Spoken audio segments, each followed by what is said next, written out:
I finalment volem, i amb això ja acabem, volem fer-nos ressò que la Fiscalia ha arxivat les diligències informatives que s'havien engegat arrel d'una denúncia de la CUP de Barcelona, que al seu torn havia simplement traspassat informació de la Sindicatura de Comptes a la Fiscalia per investigar els negocis que l'empresa CERS, propietat de Ramon Bagó, havia tingut amb empreses públiques, i com la mateixa Sindicatura de Comptes reconeix irregularitats i reconeix concessions i licitacions mal gestionades o no gens clares, havien posat des de la CUP de Barcelona, la CUP local de Barcelona havia posat aquestes conclusions extretes per la Sindicatura de Comptes en mans de la Fiscalia, i la Fiscalia, per comptes d'investigar el que per la Sindicatura de Comptes és clar, el que ha fet és arxivar aquestes diligències informatives que havia demanat la CUP de Barcelona.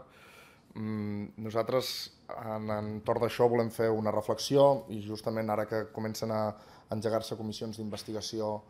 al Parlament, perquè si la justícia no facilita la investigació de sospites més que fundades de,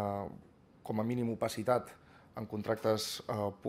contractes públics i empreses privades de persones amb rellevància pública i política, ens deixa com a única via les comissions d'investigació. Les comissions d'investigació, com sabeu, les presideixen els mateixos que han de ser investigats, i on estem comprovant que comissió rere comissió que es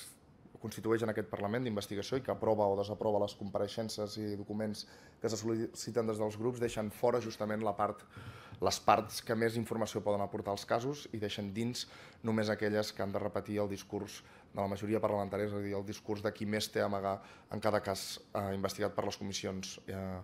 d'investigació, justament. Per tant,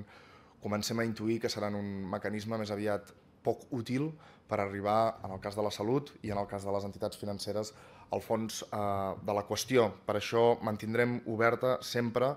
la via i anirem treballant fins on ens deixi la justícia, fins on ens deixi o ens permeti o col·labori la Fiscalia, en què quan veiem irregularitats i quan tinguem proves fundades de que hi pot haver delictes de corrupció, els portarem a la Fiscalia abans que portar-los al Parlament per aquesta situació que us expliquem, en què estem intuint, per no dir comprovant, que de poc serviran les comissions d'investigació si qui pot parlar és qui més té a amagar. I fins aquí.